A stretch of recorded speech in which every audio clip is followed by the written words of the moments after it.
everyone! Mapagpalang araw sa ating lahat, mga minamahal kong mga viewers and followers. Welcome back sa ating vlog na si Kuya Agusting Adventure. Guys, kasalukuyan ngayon, nandito tayo sa daan at papunta tayo ng Rabig. Kaya dito tayo dumaan dito sa makikipot na daan. Kaya ali kayo guys, inyo ako samahan sa aking pag-explore dito sa aking dinadaanan. Ayan guys, ang aking dinadaanan ngayon maliliit ito na maliit na daan to.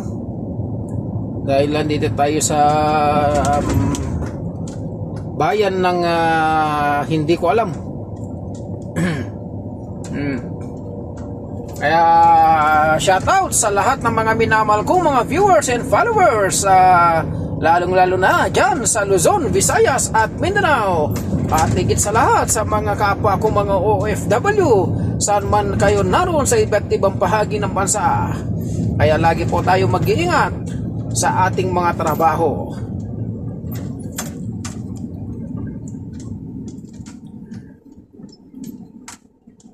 Ito tayo, yan guys, yung dates, yung nasa gitna na yan. Yan ang pinakahalaman nila. Design nila rito. Oh, may camera dun, oh. Yan na.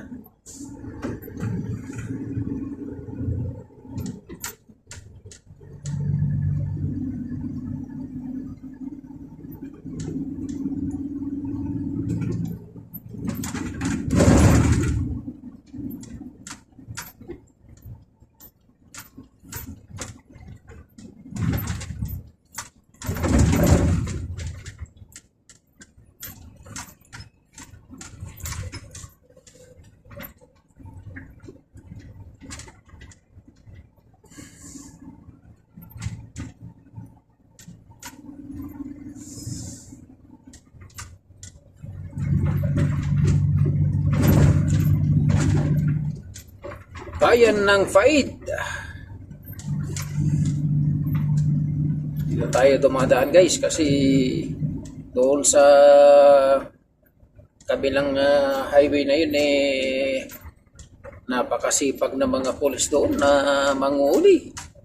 Kaya dito tayo dumaan sa bayan ng Faid. Ang labas na ito Samira o Klatok Sukur.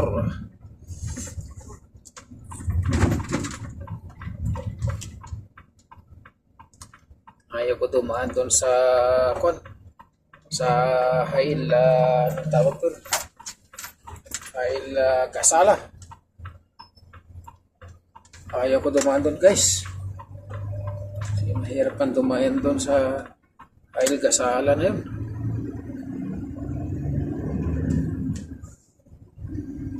Sabi nila mas malapit doon, parehas lang. Hindi namang hindi namang sa atin ng diesel. Ito drive lang naman yung sasakyan.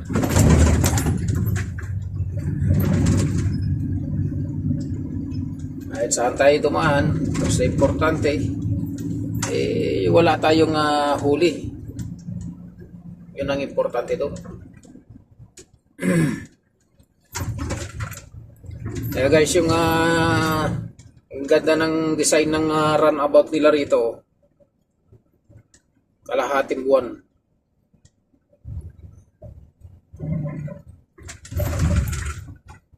Ano? Runabout.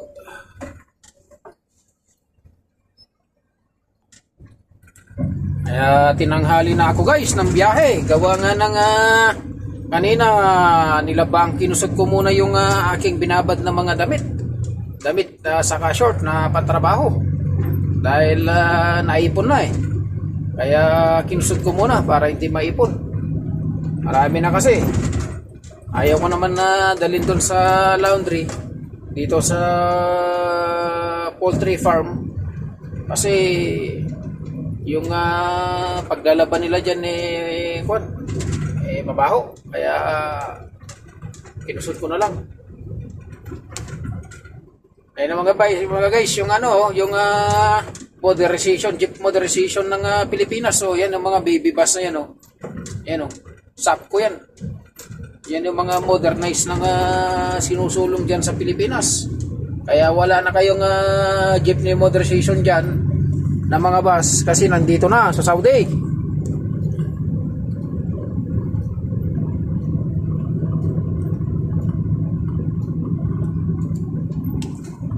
Yan na yung sinasabi sa ako. Yung jeepney modernization na yan, hindi naman jeep yun eh. Bus yan eh. Kaya pinapatay na yung kasaysayan ng Pilipinas ng mga jeep.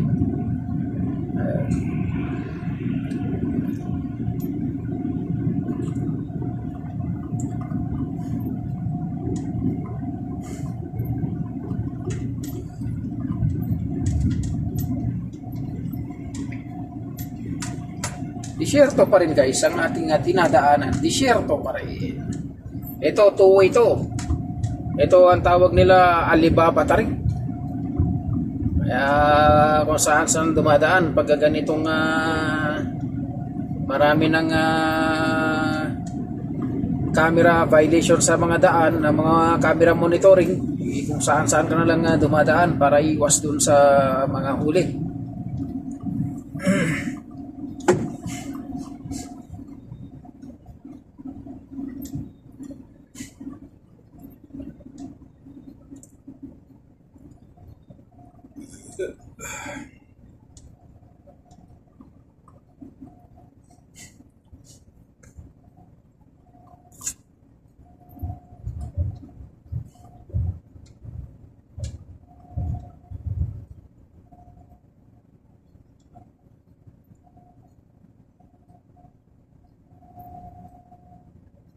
Tulay na walang ilog. Yan o.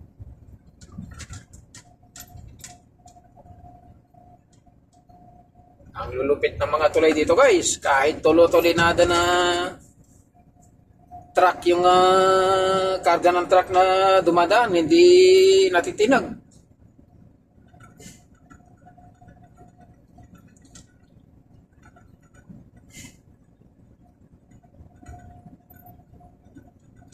Yan, yung mga mga CR yan ng ano. Pwede mag-CR dyan ng mga driver. Ng mga truckers. Mga truck. Pag nakaramdam ka na ng kumukulo na dyan, yan. Parang tabi mo na lang yung truck dyan at pumunta ka na dyan sa disyerto.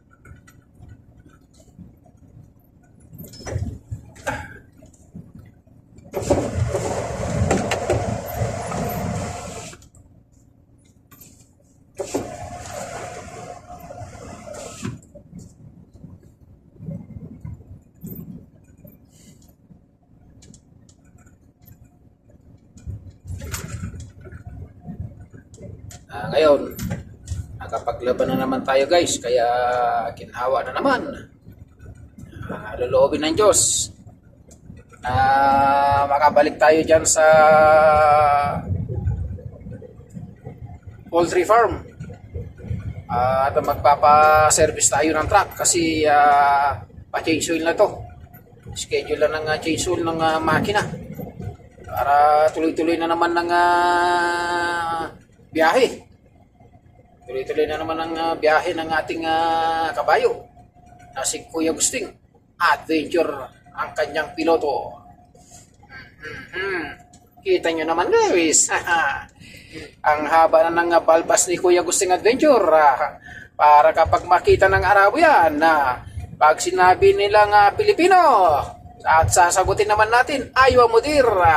Makita na lang pag bumukan natin na balbasan na ganito, ay sigurado hindi ka napapansinin yun at lalayasan ka na nun.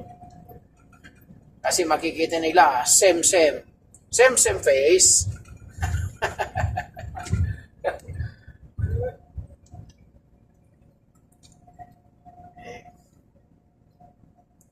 Kasi ang biyahe natin guys, pantisyerto.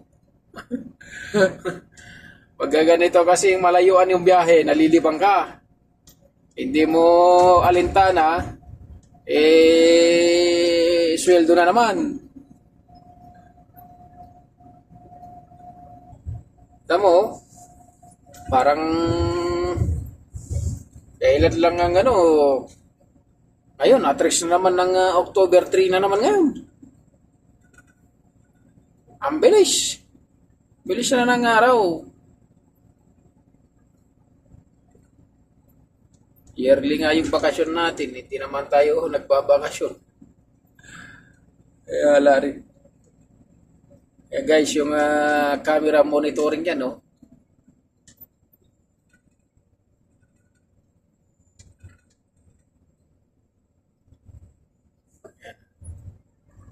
Ewan ko kung gumagana yan.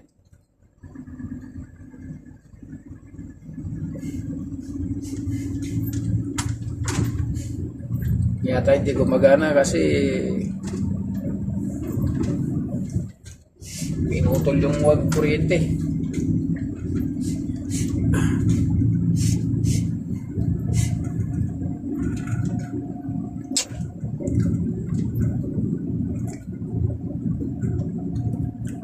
Ayan naman guys yung ating higaan, no? Oh, ang ating higaan. Ayan ang ating unan, kumot, blanket. O yung damit natin nandito sa drawer. O lahat dala na natin guys dito. Pagka driver ka, dala mo na lahat sa truck mo at ang kailangan mo dahil matagal bago makabalik ng accommodation. Kung saan kayo tinapon na pagbiyahean, doon ka na. Tagal na naman yan. Pagkat na may pangarga, hindi ka mafu-full out dito.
Two-way ito pero ganda ng daan.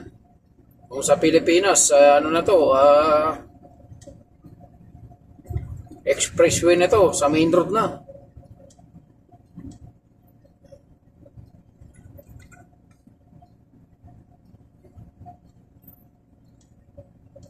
Wala kasi nagbibilad ng mais dito sa daan eh.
Yan, yung parkinan guys. Parkinan yan ng truck. Kung gusto pumarking dyan, pahinga, matulog, dyan. Parkinan. Kung sa Pilipinas yan, pinarkinan na ng yung mga lunguan at mga sasakyan.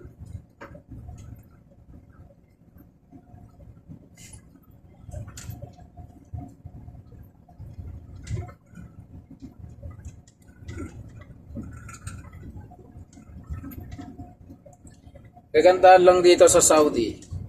Dito sa Saudi, pag nasiraan yung sasakyan mo dyan sa daan, hindi nila ito towing kung walang pahintulot yung driver. Kung ayaw ipatowing ng may-ari, iiwanan nung nagtotowing. Hindi katulad sa Pilipinas, sa pilitan ang pagtotowing. Sana ganun sana sa Pilipinas. Pag ayaw ipatowing ng may-ari, hindi nila i-reker. Hindi nila re-rekirin. Yan ayaw at sa gusto, re-rekirin yung sasakyan kahit walang sira. Pinuputol yung linya ng gasolina, linya ng diesel, o kaya yung saprino, para lang meron silang matowing. Dito, pag ginawa mo yung ganun, kulong ang abutin mo.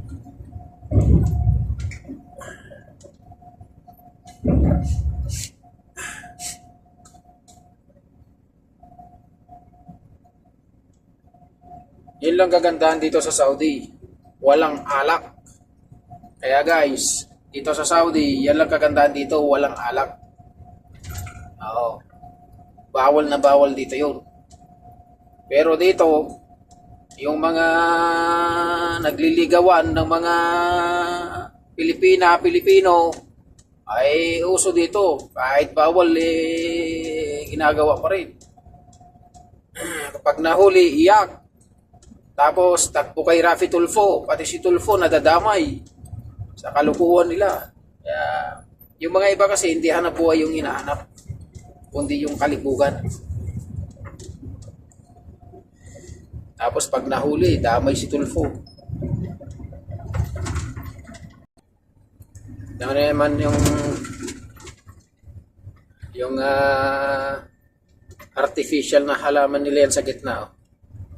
Artificial yan guys. Yan yung carpet na parang Bermuda ang itsura. Carpet yan.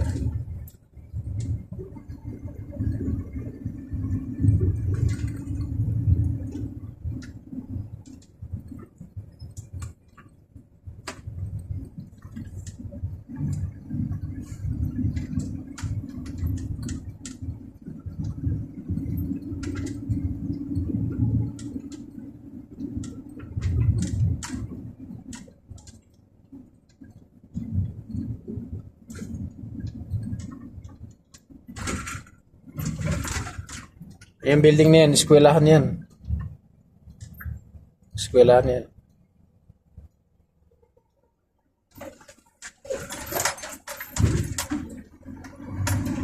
Saka yun, eskwelahan yun.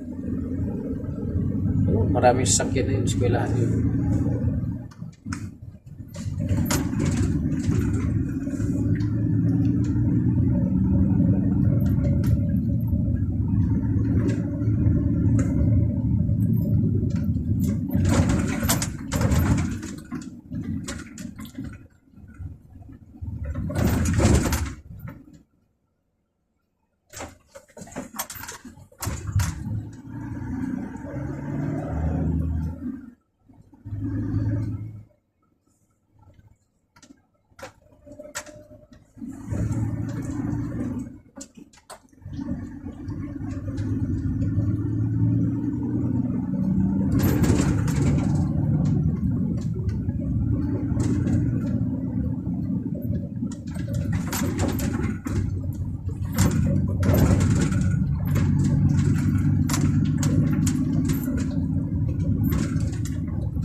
Yung mga housemaid na mga Pilipina, kapag dyan sila napunta sa mga ganyan na mga bayan, pag tinanong mo sila kung saan sila, hindi nila alam kung saan lugar sila. Malalaman mo lang siya kung saan sila kung isend nila sa iyo yung GPS location nila. Doon mo makikita kung saan sila kung saan yung bahay ng kanilang amo.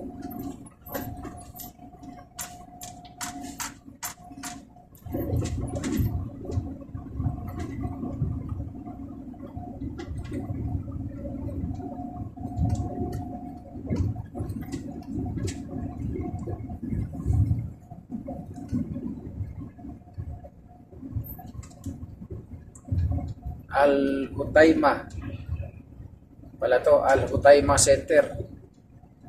Al-Hutaima Center pala to, guys. Yang ano na yan, city. Al-Hutaima City.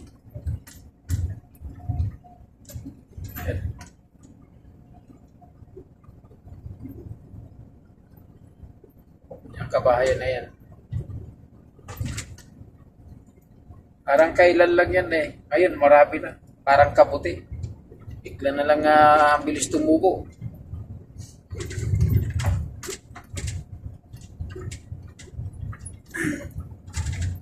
Bayan ng Al-Hutaima City.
Volcanic.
guys, maraming salamat sa inyong panunod sa aking upload na video. Naway wala kayo sawang pagsubaybay at paki-like and share na rin at paki-subscribe na rin ang aking YouTube channel na si Kuya Agusting Adventure. Maraming salamat guys. Thank you so much to show my video. God bless you all.